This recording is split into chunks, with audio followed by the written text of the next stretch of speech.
Why was everyone ignoring her at the table? The room was heavy with the stale desert air, humming with the low whine of generators outside. Maps and satellite images were spread across the briefing boards, red markers circling regions along the Afghanistan-Pakistan border. Dozens of men in uniform leaned forward, trading jargon, talking ranges, plotting strategies.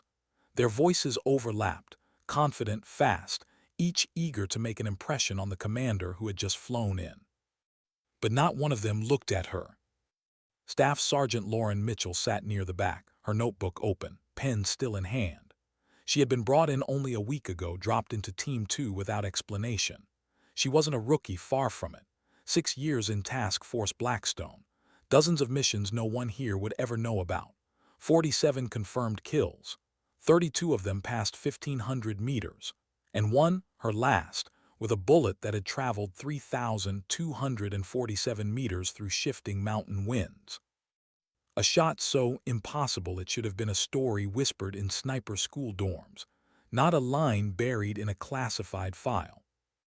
Yet in this room, among men who measured each other by calloused hands and combat scars, she was invisible. She kept her face blank, pen hovering, eyes moving over the maps. But inside, the silence pressed against her chest like weight. It wasn't new.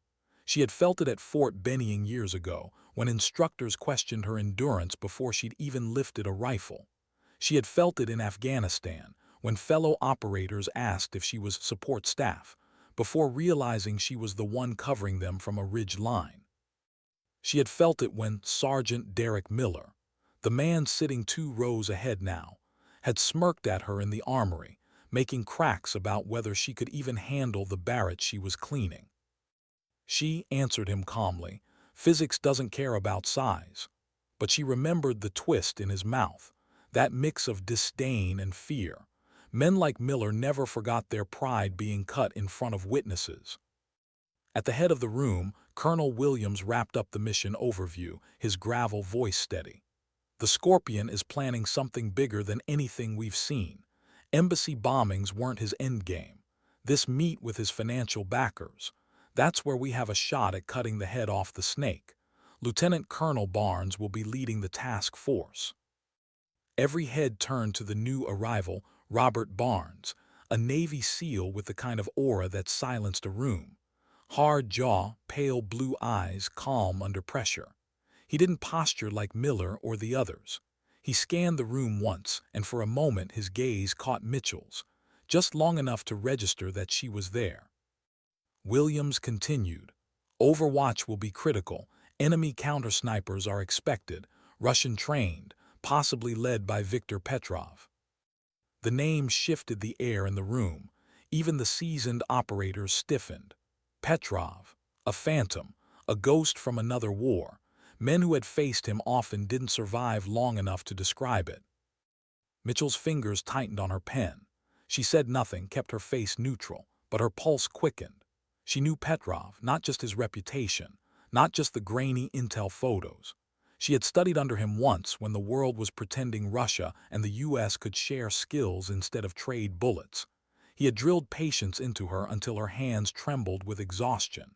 He had told her women made better snipers because they breathed quieter, carried stillness longer.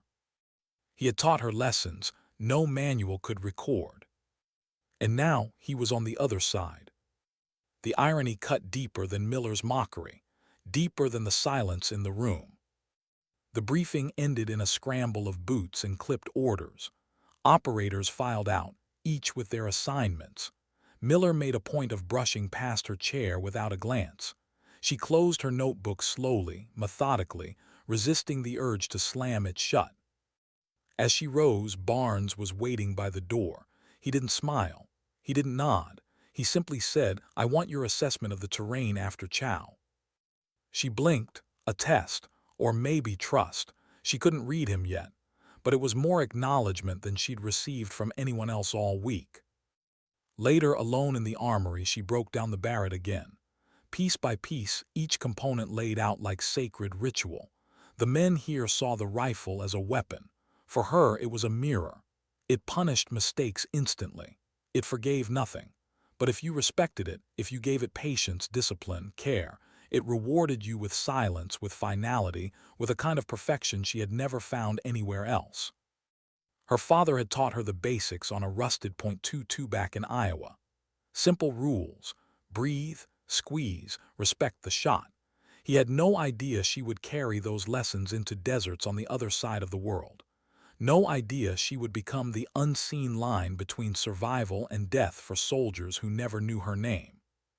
She ran the cloth over the massive barrel, feeling its weight. The same rifle Miller had mocked her for holding.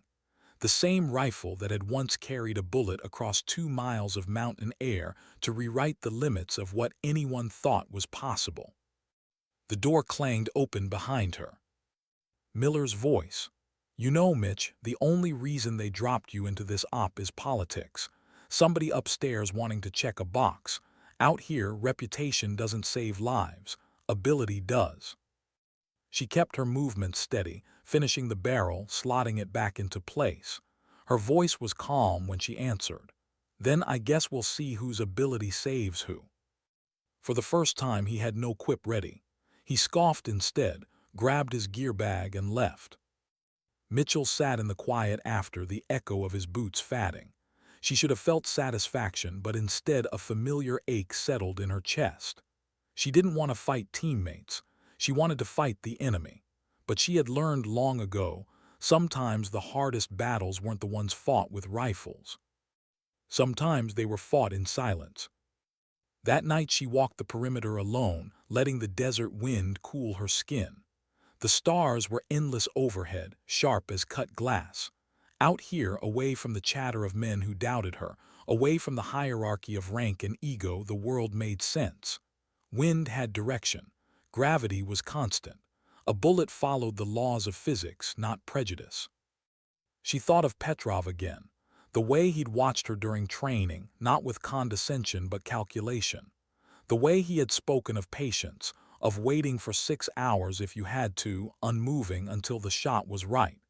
She had hated him then, resented the weight of his expectations, but she had learned from him. And now she would face him. She exhaled, a long, steady breath, the kind she took before a trigger pull. Somewhere inside, beneath the weariness, beneath the doubts, a steady flame burned, not for proving Miller wrong, not even for Barnes' approval, but for the soldier trapped in a convoy, for the pilot flying blind over hostile ground, for the unseen lives that would never know her name but would breathe because her bullet found its mark. That was why she carried the Barrett. The wind shifted, brushing against her cheek. She felt it, the same way she felt doubt, the same way she felt silence pressing against her in crowded rooms. But doubt, like wind, could be measured. It could be accounted for. She whispered into the night, as if the stars could hear her. "You taught me everything you know, Victor, but you don't know what I've learned since." And in the stillness that followed, she almost believed the desert itself was listening. Why had Colonel Williams called her name so sharply? The briefing had ended, operators filing out in a churn of chairs and boots. She was about to follow when his voice cut through the noise. "Staff Sergeant Mitchell, my office, 30 minutes." The tone left no room for questions. Heads turned, curious, some smirking. Miller especially. She caught his glance, smug, satisfied, as if he'd been waiting for this moment. She walked out without reacting, but her stomach tightened. She had been in this position before, summoned behind closed doors, where judgment fell unseen, where careers ended in silence. She told herself it was just procedure, but the weight of it pressed like stone against her ribs. Outside, Barnes was leaning against the wall, arms folded, watching. He didn't speak, didn't smile, just studied her with that unreadable calm. Finally, he said, "Walk with me." They crossed the base in silence, the Nevada desert stretching wide around them, heat radiating from the sand like a furnace. When they reached the quiet near the wire, far from the noise of the command post, Barnes finally spoke. "Williams is authorizing disclosure," he said. She kept her face steady. "Disclosure of what, sir?" "You tell me." For a long moment the desert hummed between them. She could lie. She could deflect. But Barnes wasn't Miller and he wasn't blind. He already knew there was something. Better he heard it from her than from a redacted file. In 2008, she said slowly, I was sent on a training exchange. U.S. snipers with instructors from allied and non-allied nations. Her throat tightened. She forced the words out evenly. Petrov was one of them. Barnes' eyes narrowed, but he didn't interrupt. I trained under him for 6 weeks. He taught me methods that aren't in our manuals, how to build hides in terrain no one would expect, how to think about bullet drift like currents in a river, how to wait. She almost smiled. He could sit 10 hours without moving, said the bullet doesn't care if you're tired so you don't get to be. And now he's our enemy, Barnes said. Yes, sir. And he knows you. Her silence was confirmation. Barnes studied her profile, the way her jaw tightened, the faint lines of fatigue under her eyes. Finally, he said, does it compromise you? She turned to him then, green eyes steady, voice low. No, but it compromises him, because he trained me to be patient, to adapt, and he doesn't know what I've learned since. They stood in silence, desert wind tugging at their uniforms. Barnes didn't push further. He simply nodded once, then walked back toward the command post, leaving her with the weight of her own words. That night, she returned to her quarters and froze. Something was wrong. Her space was small, barely enough for a cot, a footlocker, and a narrow desk. Nothing looked disturbed. The lock on the footlocker was intact, but instinct sharpened every nerve. Something had been touched. She opened the locker, gear stacked neatly, spare uniform folded, and sitting on top of it, perfectly placed, was a single rifle cartridge. Not American. Russian brass. Etched into the base was a phantom symbol, and beneath it coordinates. Her chest tightened. Petrov, this wasn't just a message, it was an invitation. Protocol screamed at her to report it, but another voice, the one that had kept her alive in Blackstone, told her not to. If Petrov had an asset inside the base, reporting it might tip him off. Better to verify first. She slipped the cartridge into a pouch, returned everything exactly as it was, then sat on the cot staring at the wall.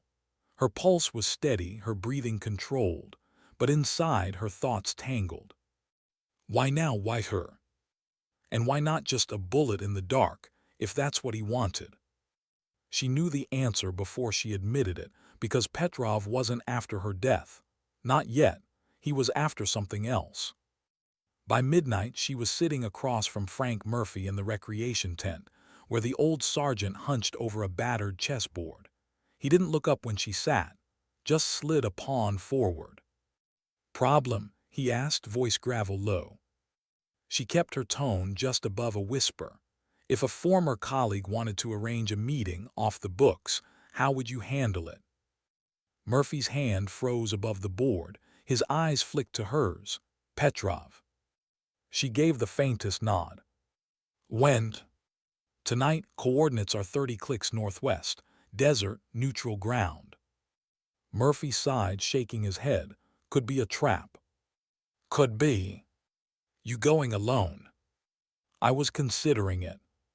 He leaned back, studying her. Then he chuckled without humor. You know damn well I'm not letting you walk into that meeting by yourself. She almost smiled. She hadn't asked, but she had hoped. They agreed on a plan. Minimal weapons, just sidearms. No sniper rifles. They would use a maintenance patrol as cover to slip past the wire. Extraction fallback if things went south. Report after no matter what. It wasn't regulation, but some rules bent when the stakes bent with them. The desert was silver under moonlight, stretching endless and silent. Mitchell and Murphy moved across the rocks like shadows, their breaths low, their steps practiced. 2 kilometers out, they ditched the utility vehicle under camouflage netting, then continued on foot.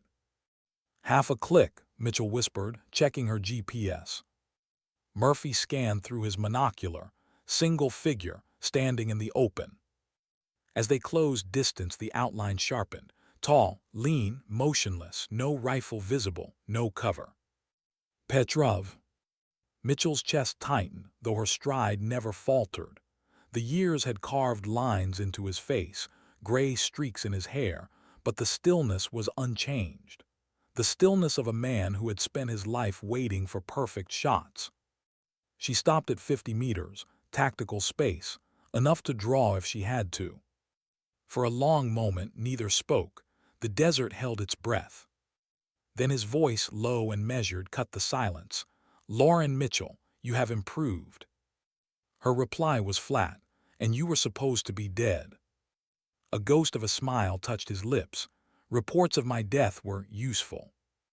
"Why the meeting, Victor? Why risk this?" He gestured at the desert.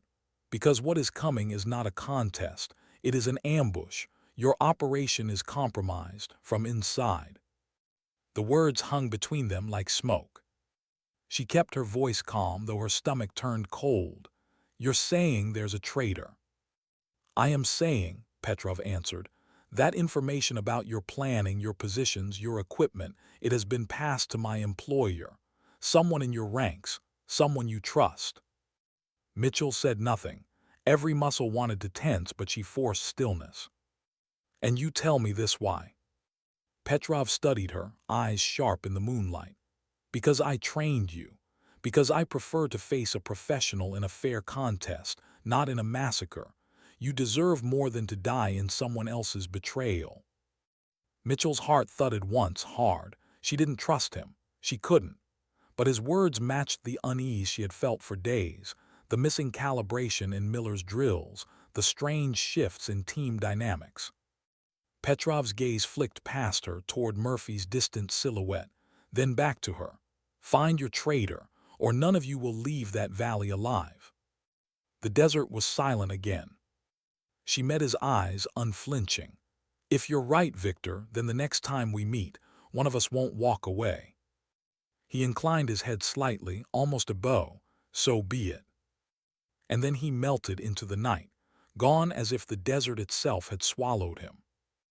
Mitchell stood alone, the cartridge in her pocket heavy as lead. On the way back, Murphy didn't speak. Neither did she. Both knew the truth. Whether Petrov's warning was trap or mercy, the seed was planted. There was a traitor among them. And silence would not protect her this time. Why was Miller watching her like that? The after-action review room was lit in sterile fluorescence, maps spread across the table, satellite images glowing on screens. Operators sat slouched in their chairs, some bored, some sharp, all pretending the debrief was routine. But Miller wasn't pretending. His eyes cut to Mitchell every time she spoke. Not openly hostile, worse. Measuring, calculating, like he knew something he wasn't saying. She forced herself not to look back, not to give him ground. Barnes stood at the front, arms folded, voice steady as he recapped their last mission. "Enemy ambush was broken. Convoy Delta is secure, but we all saw the glint on that ridge. Whoever was watching us wasn't militia. They were trained, professional, and they chose not to engage. That should bother every one of you." The room was silent. Murphy leaned forward, gravel in his tone. It was Petrov. No one else leaves calling cards like that. Miller shifted in his seat, lips tight. If Petrov was there, then why didn't he take the shot? Doesn't add up. Mitchell finally spoke. Her voice was calm, deliberate. "Because he wasn't there to kill us. He was there to study us. Every reposition, every shot pattern, every response. That's how he works. He builds a picture, then he designs his counters." The air thinned. Operators glanced at one another, uneasy. Miller let out a sharp laugh. "Or maybe he just wanted you to think he was watching. Seems convenient, doesn't it? Enemy shows up, leaves his little ghost stamp, and suddenly our newest teammate, the one with a mysterious background, claims special insight." Her chest tightened, but her face stayed still. "You think I planted Petrov's cartridge?" "I think," Miller said, leaning forward, "that people with undisclosed connections to our enemy don't belong in this room." The silence cracked. Barnes' voice cut it clean. "Enough." He let the word hang, his pale eyes fixed on Miller until the sergeant shifted back in his seat. Barnes' tone was flat but final. Staff Sergeant Mitchell's presence here is not up for debate. What is up for debate is how we're going to beat Petrov. And for that, we'll use every advantage, including her insight. Understood. No one spoke.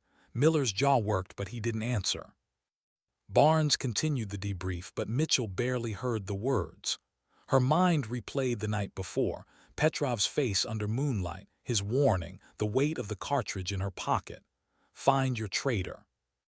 Her eyes flicked once, involuntarily, to Miller. He caught it and smirked. Later, when the room cleared, Barnes lingered. So did she.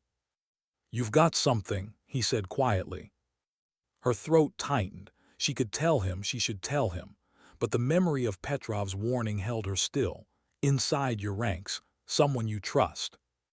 If she told Barnes about the cartridge, about the meeting, and if the traitor was high enough, Colonel Williams, even, her words could be twisted, buried, used against her.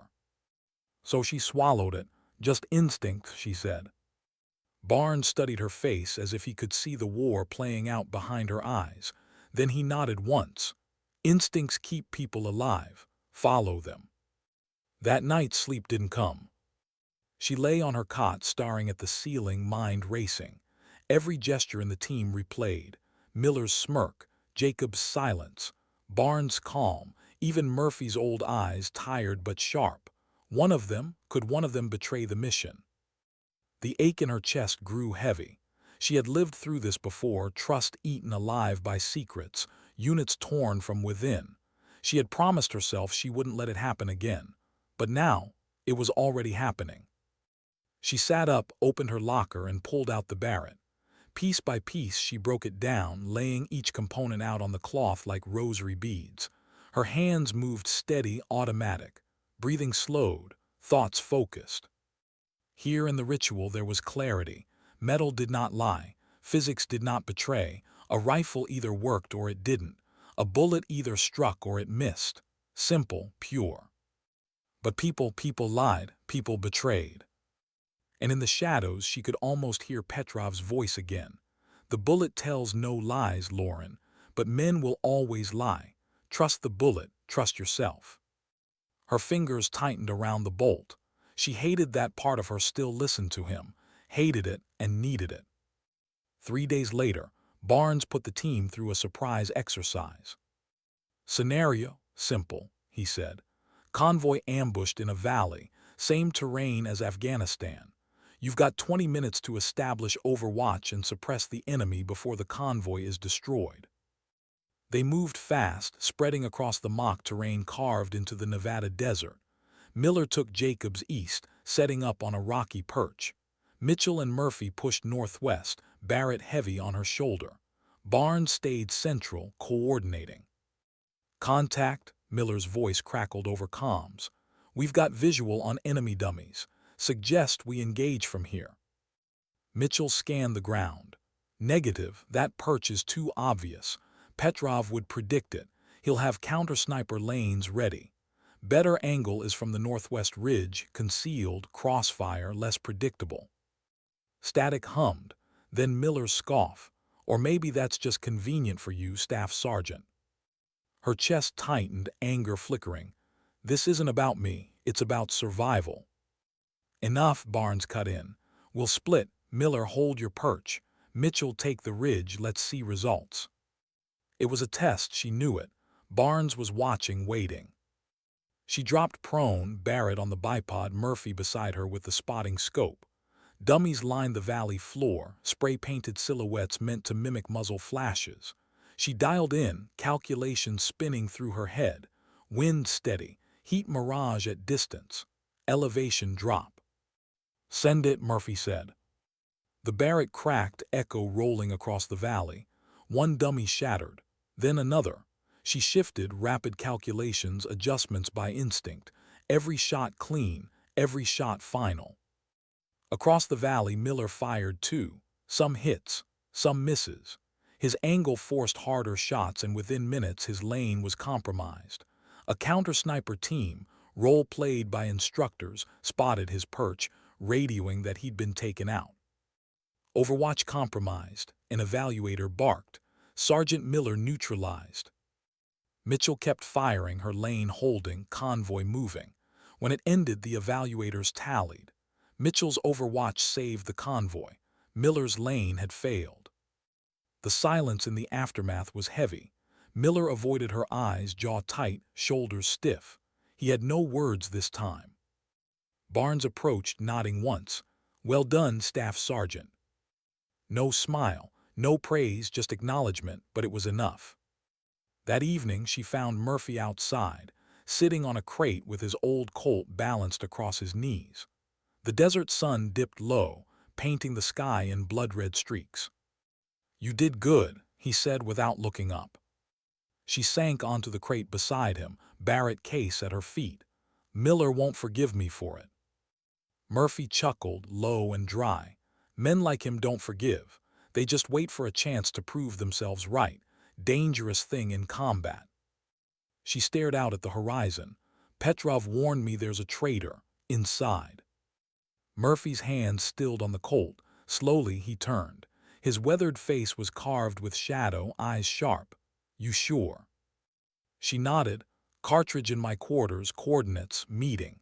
He said the op is compromised from within." For a long time Murphy said nothing. Then he holstered the Colt, leaning back. "Barnes needs to know." "I can't," she whispered. "Not yet. If Petrov's right, the traitor's close, too close." Murphy studied her, then sighed. "You're playing with fire, Mitchell, but I've seen your instincts before. They're good. Just remember, instincts won't mean a damn if the wrong person pulls the trigger behind you." The desert darkened, the stars beginning to pierce the sky. She felt the weight of both rifles beside her, the old Colt, the heavy Barrett, tools of silence, tools of judgment. And somewhere out there, Viktor Petrov was waiting. Watching. Measuring. That night she dreamed of the mountains, of a courtyard 3 kilometers away, of a figure stepping into her crosshairs, and of a bullet flying 6 seconds through shifting wind to strike home. She dreamed of Petrov's voice, telling her patience was a weapon. And she dreamed of betrayal, someone at her back unseen, pulling her into the dark. When she woke, sweat chilled her skin. She whispered into the silence, steadying herself.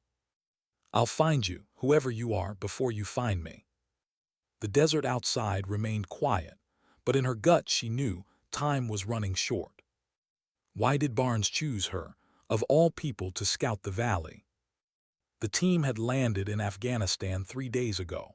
Dust clung to everything, their boots, their rifles, their throats. The mission briefing had been clear. Intercept the Scorpion's financiers during their clandestine meet in a valley north of Jalalabad. One clean strike, intelligence confirmed, could decapitate the network funding half the region's insurgency. But the valley wasn't what the maps promised. From the high ridge, Mitchell studied it through her scope. Dry riverbed, ruined stone huts, patches of scrub clinging to sand. It looked quiet, too quiet. "Talk to me," Barnes' voice came through the comm. She kept her eyes on the glass. No heat signatures, no movement, but the terrain's wrong. Elevation markers are outdated. Some of these huts weren't on satellite. They've been rebuilt, likely with firing slits, perfect for ambush. Static hummed, then Barnes' reply, "Copy." Miller cut in, sarcasm bleeding through. "So what, we call off the whole op because Mitchell doesn't like the architecture?" She ignored him, tracking across the ridges. Wind drift was light, 5 miles per hour eastward. But the valley's bowl shape meant turbulence. Shots here would curve, distort, betray their angles. "This place favors Petrov," she said softly. "It's designed for counter-snipers. He'll control every line of fire." Silence stretched. Then Barnes' calm voice again, noted, returned to base. She pulled back from the scope, unease crawling her spine. It wasn't just the valley. It was the timing. The intel had been too clean, the opportunity too neat. Her gut told her what Petrov had already warned: compromised. Back at base, tension simmered. Miller's comments turned sharper, louder, his contempt no longer veiled. At dinner, he muttered to Jacobs loud enough for others to hear.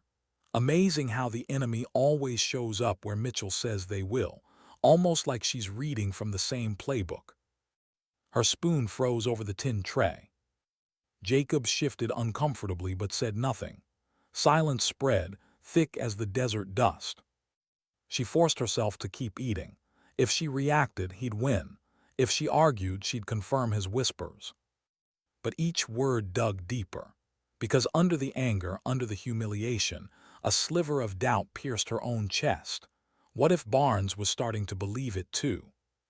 That night Barnes summoned her to the ops tent. The canvas walls flapped in the wind, lantern light casting shadows across maps pinned to the boards. "Close the flap," he said. She obeyed, standing at attention. He studied her for a long moment before speaking. "I ran your file again. Some things don't line up, assignments missing, time in Blackstone unaccounted for. What am I not seeing, Staff Sergeant?" Her pulse tightened. She had lived with secrets so long they felt like scars, always there, sometimes visible, sometimes hidden. But scars didn't fade because someone demanded it. "With respect, sir," she said quietly, "I've done what I was ordered to do, nothing more, nothing less." "Petrov trained you." Her chest constricted. "Yes. And now Petrov's our enemy, which means every lesson he gave you, he knows how to exploit." She met his eyes. "Or it means I know how he thinks, which makes me the one who can stop him." The silence was sharp, heavy. For a moment she thought he'd send her home, scrub her from the op. Instead, he said, "Be ready at 500. We move at first light." "Dismissed." She stepped into the night air, lungs tight. He didn't trust her, not fully, maybe not at all, and yet he was still keeping her on the line. But for how long? The next morning, the convoy rolled into the mountains. Dust plumes rose behind the Humvees, engines growling through the valley passes. Mitchell rode in the second vehicle, Barrett secured in its case. Murphy sat beside her, silent, chewing on a stick of gum like it was the last taste of home he'd ever have. She watched the cliffs through the armored glass, every shadow, every glint of rock. Petrov could be anywhere. He could already be watching. 2 hours in, the lead vehicle halted. Radios crackled. Roadblock ahead. A truck burned out, blocking the pass. "Standard tactic, too standard." "Possible IED," Barnes' voice called. "Dismount and clear." Operators spilled into the dust, rifles raised. Miller took point, eager, moving too fast. Mitchell scanned the ridges, Barrett case still closed. Instinct screamed. The ridges, not the road. "Contact North Ridge." The crack of rifles shattered the air. Dust erupted near their boots, ricochets sparking off metal. Ambush. Mitchell dropped, dragging the Barrett from its case. Murphy was already prone beside her, spotting scope out. "Top ridge, 2 o'clock, counter-sniper team." She snapped the bipod down, breath sharp, scope filled with haze. One shape, then another, too many. "Mitchell," Barnes barked, "find them." Her chest steadied. In through the nose, out through the mouth. The world slowed, crosshairs shifted, adjust for wind. The Barrett thundered, recoil punching her shoulder. One figure collapsed, shift, fire, another shift, fire. But for every target she dropped, another muzzle flash answered. "This isn't random," she muttered. "They know our positions, they knew we'd stop here." Her stomach clenched. Petrov, he had set the board, he was forcing her hand. Then Murphy's voice, sharp. "Glint, 10 o'clock, 3,000 meters, that's him."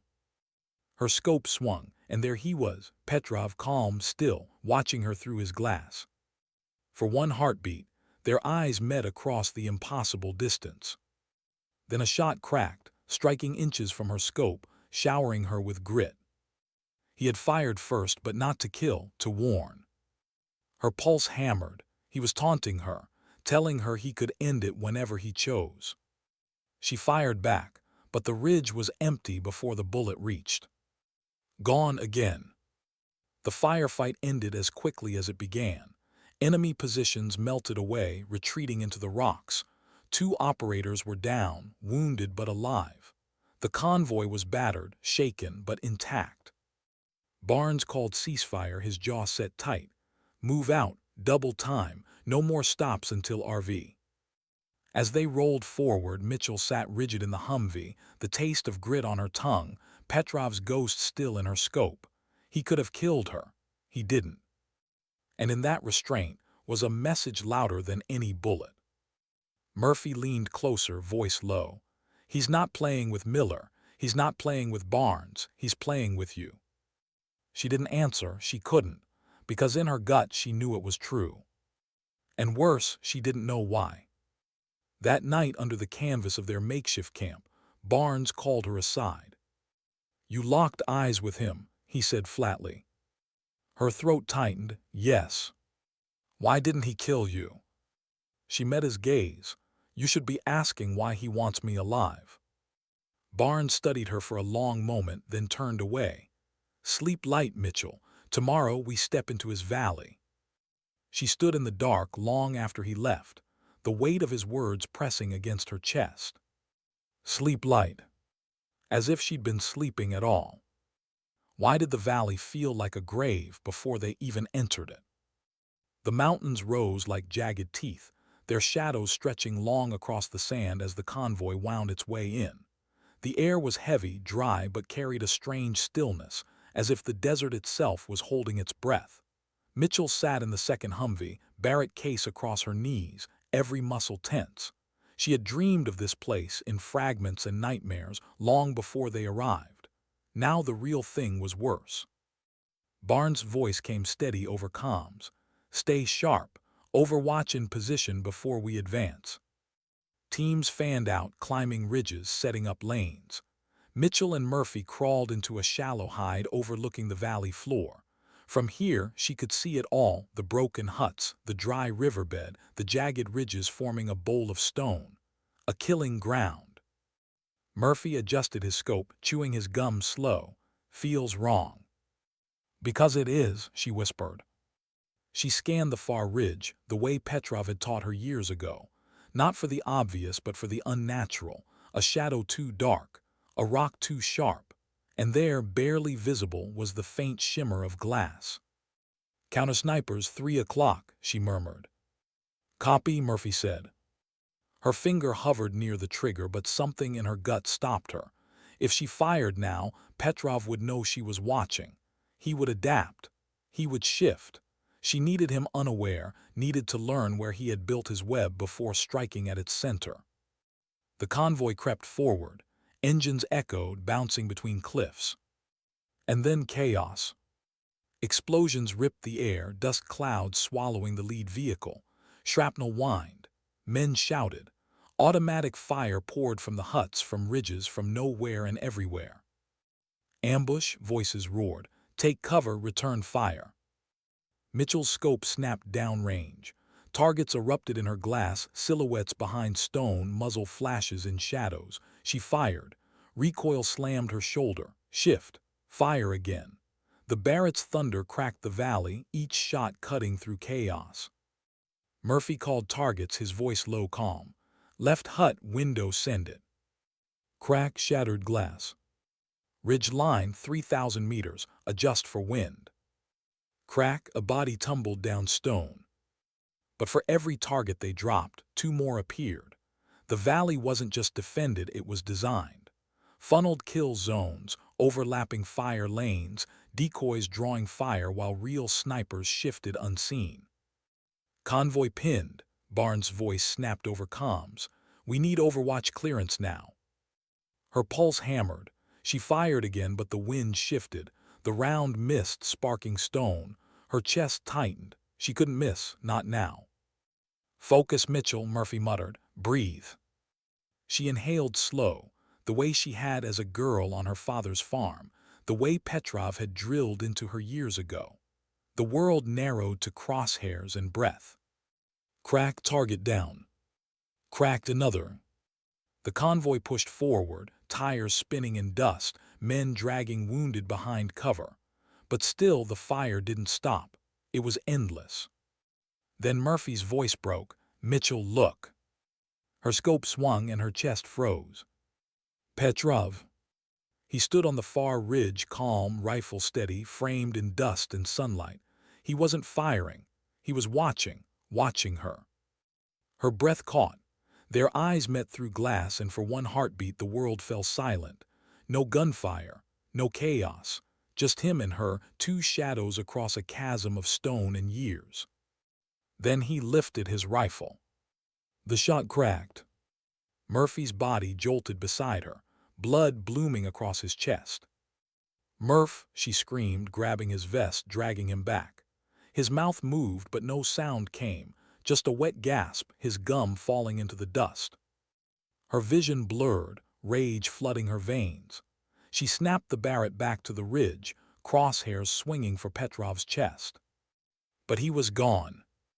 Her finger trembled on the trigger, teeth clenched, throat raw. He had spared her before, but not Murphy, never Murphy. Hands slick with her friend's blood, she pressed down hard, whispering, "Stay with me, just stay." But Murphy's eyes were already fading, staring past her, past the valley, to somewhere far away. She swallowed a sob, her chest breaking. Not here, not now. She couldn't break, not with the convoy still burning below. She pulled the Barrett tight, tears stinging, vision narrowing. "You taught me patience, Victor," she whispered, voice shaking. "But now you're going to learn rage." The Barrett thundered again, and again, and again. By dusk the valley was quiet. Smoke curled from the ruined huts, silence broken only by crackling fire and the moans of the wounded. The convoy was decimated, 2 vehicles destroyed, 4 operators dead, Murphy among them. Mitchell sat in the dust, hands shaking, Barrett across her lap. Blood still dark on her sleeves. Her ears rang with silence louder than the firefight. Barnes approached, face carved in stone. He looked at Murphy's body, then at her. "You saw him." Her throat was raw. "Yes." "You could have taken the shot." Her eyes snapped up. "I tried." For the first time, anger flickered in Barnes' eyes. "Trying doesn't bring men home." The words hit harder than any bullet. She wanted to scream, to tell him Petrov vanished like a ghost, that the valley itself was his weapon, that no one could have done better. But the words tangled in her chest. Because maybe, just maybe, Barnes was right. She looked at Murphy's body, and the weight of failure pressed her into the dust. Barnes crouched, his voice low, hard. "If you're going to be here, Mitchell, then be here. Because next time I don't need trying, I need killing." Then he walked away, leaving her with blood on her hands and silence in her chest. That night she sat alone at the edge of camp, staring at the stars. Her hands wouldn't stop shaking. Every time she closed her eyes, she saw Murphy's face, felt his blood warm against her palms. She had promised herself she wouldn't let another teammate fall because of her. And yet, here she was. The cartridge Petrov left in her quarters weighed heavy in her pocket. His words echoed, "Inside your ranks, someone you trust." She thought of Miller, of his smirk, of the way he had pushed for the valley. Too eager, too loud, too predictable. But then she thought of Barnes, his anger, his doubt. He had known her past. He had tested her, pushed her. Could he be the one leaking intel, using her as scapegoat? Her chest tightened. Who could she trust? A voice whispered inside her, dark and sharp, "No one." And yet, even in the doubt, even in the grief, another voice rose. Murphy's voice, soft, steady, the way he had spoken when spotting for her. "Focus. Breathe. Find your shot." She breathed slow, steady. Somewhere in these shadows was a traitor. Somewhere out there, Petrov was waiting. And when the time came, she would not miss. Why was her locker open when she knew she had locked it? The base at Jalalabad was quiet, the kind of quiet that wasn't peace but exhaustion. Engines had stopped, weapons cleaned, the dead counted. Murphy's absence was a hole no one spoke of. His cot was stripped bare, his gear already inventoried. Just like that, he was gone. Mitchell stood in the dim barracks, staring at her locker. The padlock hung open, dangling by its clasp. She reached for it slowly, her chest tightening. Inside, everything was neat, rifle parts aligned, uniform folded, boots polished, except for one thing. The cartridge. It was gone. Her pulse hammered. Petrov's gift, his warning, the only proof of their meeting. Without it, she had nothing but her word, nothing but suspicion. And then, as if on cue, Miller's voice cut the silence. Lose something. She spun. He leaned against the doorway, arms crossed, smirk sharp in the low light. Her voice was ice. You went through my gear. I don't need to, he said. Locks don't open themselves. Funny thing, though, words spreading. That cartridge, Russian brass. Some people are saying maybe it was Petrov who left it. Maybe it was you, leaving yourself little souvenirs. Her fists clenched at her sides. Careful, Miller. He stepped closer, voice low, poisonous. I don't have to be careful. I've got eyes on me. You've got nothing, no friends, no proof. Just a story about a ghost and a cartridge nobody else has seen. You're one step away from being tagged as the leak. And if it comes down to you or me, he leaned in, whisper hot, it won't be me. He walked out, boots echoing, leaving her staring at the open locker, heart pounding. The next morning, Barnes called her to the ops tent. The canvas sagged with dust, maps scattered with new red markers. His expression was harder than stone. Sit, he said. She did. He dropped a folder in front of her. Photos spilled across the table, satellite stills of the valley, recon shots of their convoy before the ambush, angles too precise, too close, taken from inside their formation. Explain this, Barnes said. Her chest constricted. Where did you get these? Intercepted from enemy comms, he said flatly. These were passed to Petrov, from someone in this unit, someone with access. His pale eyes bored into her. Someone like you. Her throat tightened. You think I did this? I think, Barnes said, voice calm but edged with steel, you're the only one Petrov is keeping alive. You're the only one he spares. And I think, until I know different, that makes you a liability I can't ignore. Anger flared hot in her chest, colliding with grief, with exhaustion, with rage. If I were working for him, Murphy would still be alive. You would have been dead on day one. You think Petrov spares me because I'm on his side. No, he spares me because he wants me to watch, because this is personal. Silence cut the air. Barnes leaned in, eyes sharp, voice low. Then prove it. Because right now, Mitchell, your words are all I've got, and words don't stop bullets. The next days blurred into drills, briefings, patrols, and in every moment eyes followed her. Not just Miller's, sharp with glee at her downfall, but others too, Jacob's, quiet and uncertain, maybe wondering if the rumors were true. Even Barnes, though professional, carried that flicker of doubt she couldn't burn away. She moved through it all in silence, like a ghost among the living. At night she sat alone with the Barrett, cleaning it in ritual, piece by piece, bolt, barrel, scope. Each motion a prayer, each click a plea for control. The rifle didn't lie, the rifle didn't doubt, the rifle didn't betray. But she wasn't fighting a rifle, she was fighting people. And people lied. On the fourth night, the traitor made their move. She woke to a hand on her mouth. Reflex snapped, she twisted, blade from her boot flashing. The intruder jerked back, barely missing the slash. In the dark, she saw only a shadow fleeing the tent. Boots pounding, canvas flapping. She gave chase, heart hammering, knife ready. The figure darted into the supply yard, weaving between crates. Moonlight glinted on metal. Then a gunshot cracked, grazing the ground inches from her boots. She dove behind cover, breath ragged. By the time she rolled out, silence. The yard was empty.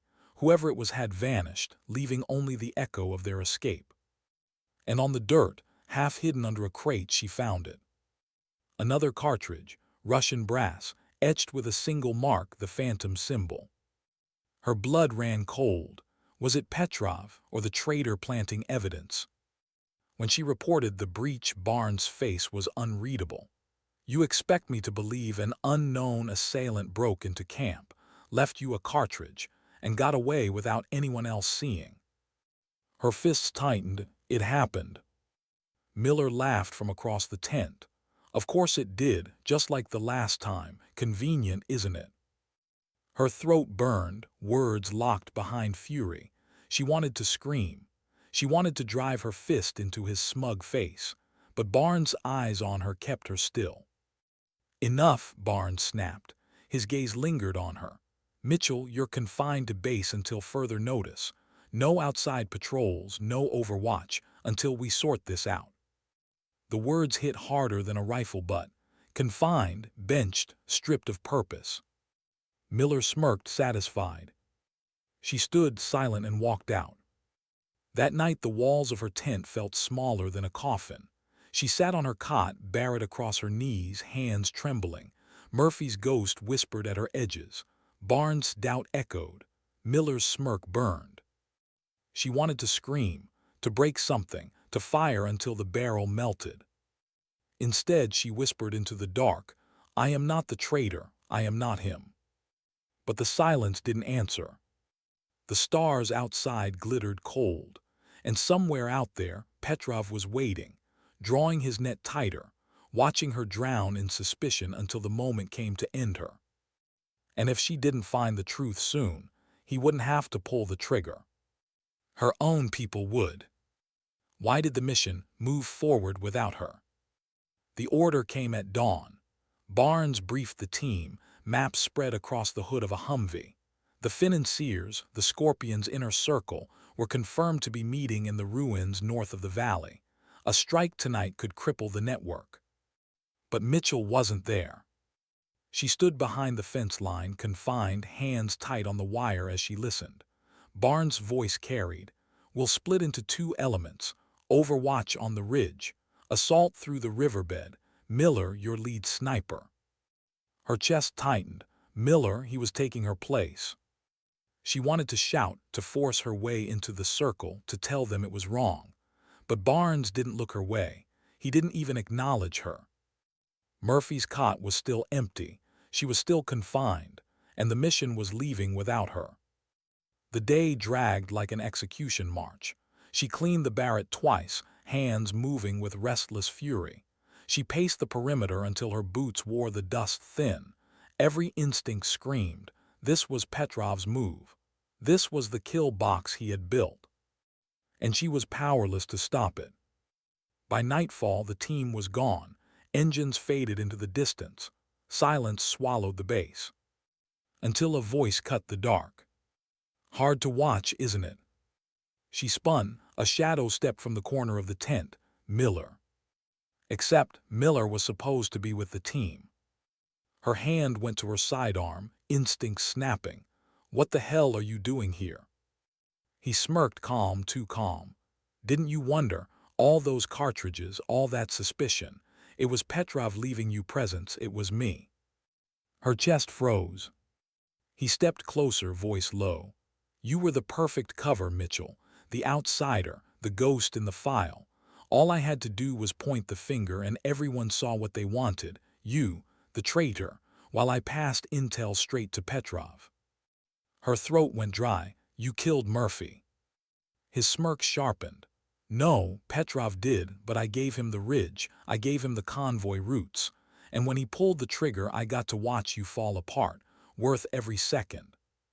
Her stomach turned to stone. It was him, all along. Miller, the loudest accuser, the most eager doubter. The one no one suspected because his hate was too obvious. He raised his pistol casual. Barnes won't know until it's too late. By the time the dust clears, you'll be dead here at base. Killed in a firefight, cartridge in your hand. Case closed. Her pulse surged. She was unarmed. The Barrett was in its case. No time, no angle. And then headlights. Barnes' convoy roared back into camp early, engines screaming, men shouting. Something had gone wrong. Miller's eyes flicked toward the noise. In that heartbeat, Mitchell moved. She lunged, slamming his wrist, the pistol clattering to the ground. They grappled in the dust, fists in fury, his weight crushing, her lungs burning. Traitor, she spat, teeth clenched, fighting for the weapon. He slammed her against the crate, breath hot in her ear. You won't live to prove it. But Barnes' voice split the night. Miller. The fight froze. Barnes and Jacob stood at the edge of the yard, rifles raised. Mitchell shoved Miller back, chest heaving. He's the leak. He admitted it. He's been feeding Petrov. Miller's hands went up, his voice smooth, practiced. Sir, she's lying. She's been setting me up since day one. She's the one tied to Petrov, not me. Barnes' eyes flicked between them. For one terrible moment, silence ruled. And then Jacob stepped forward, tossing something at Barnes' feet. A sat phone, military issue, not standard loadout. Found this in Miller's pack, Jacob said flatly. Encrypted, Russian banned. The smirk drained from Miller's face. Barnes' jaw clenched, his rifle didn't waver. Sergeant Miller, drop to your knees. Miller's eyes darted, rage flared, and in that instant he went for the gun. The crack of rifle fire split the night. Miller collapsed, dust billowing, blood pooling in the dirt. Silence. Barnes lowered his weapon, his face carved in stone. Get him out of here. Jacobs moved, dragging the body away. Mitchell stood in the shadows, chest heaving, sweat cold on her skin. Relief warred with grief, fury with exhaustion. She had been right. She wasn't the traitor. But it didn't feel like victory. Not with Murphy gone. Not with Miller's betrayal still stinging in her veins. Later in the command tent, Barnes finally faced her. His voice was quiet. You knew. Her throat tightened. I suspected, but Petrov told me. He said there was a traitor, someone close. Barnes studied her, pale eyes hard. Then he nodded once. Then Petrov not finished. Miller was just the hand. Petrov is still the head, and now he knows we're onto him. She swallowed, which means he'll strike harder. Barnes leaned closer, voice low. And when he does, I'll need you on that rifle. No more doubts, no more suspicion. Can you carry that? Her chest ached, but her voice was steady. Yes. For the first time, Barnes' expression softened. Just a flicker, a sliver of trust. Then the radio crackled. Intel reporting movement near the border. Petrov's signature. Barnes straightened. Gear up, we finish this tomorrow. That night Mitchell sat alone with the Barrett, the desert wind whispering outside the canvas walls. Her hands moved steady, cleaning each piece, her breath calm, her pulse slow. Miller's face flickered in her mind. Murphy, too. Petrov's eyes cold across the ridge. Barnes' doubt now tempered into trust. She had been tested, broken, nearly destroyed, but still she stood, still she breathed. Tomorrow she would face him. Viktor Petrov. The man who had trained her, the man who had haunted her, the man who had taken Murphy. Tomorrow it would end. One shot. One truth. And no more silence. Why was the ridge so silent, as if the earth itself were waiting? Dawn bled across the mountains in pale streaks of gold and ash. The team was spread thin, hidden along the high ground. Radios whispered, boots crunched in gravel, rifles braced against stone. Every man knew the name Petrov now. Every man feared it. But only Mitchell carried his ghost. She lay prone on the ridge, Barrett steady on the bipod, Murphy's empty space aching at her side. The scope framed the valley floor below, crumbling ruins, dust clouds, shadows stretching long in the light. Somewhere in that web, Viktor Petrov waited. Barnes' voice crackled in her ear, calm, controlled. Targets are inbound, eyes open. Through her glass she saw them. A small convoy, blacked-out vehicles crawling into the ruins. Men spilled out, armed, disciplined. The financiers, the Scorpion's inner circle. And then, like smoke materializing into flesh, Petrov. He stepped from the lead vehicle, tall and still, rifle slung, movements deliberate. Even across 3 kilometers of desert she felt his calm, felt his eyes searching, measuring, waiting. Her breath caught. Barnes again. Mitchell, do you have him? Her throat tightened. Yes.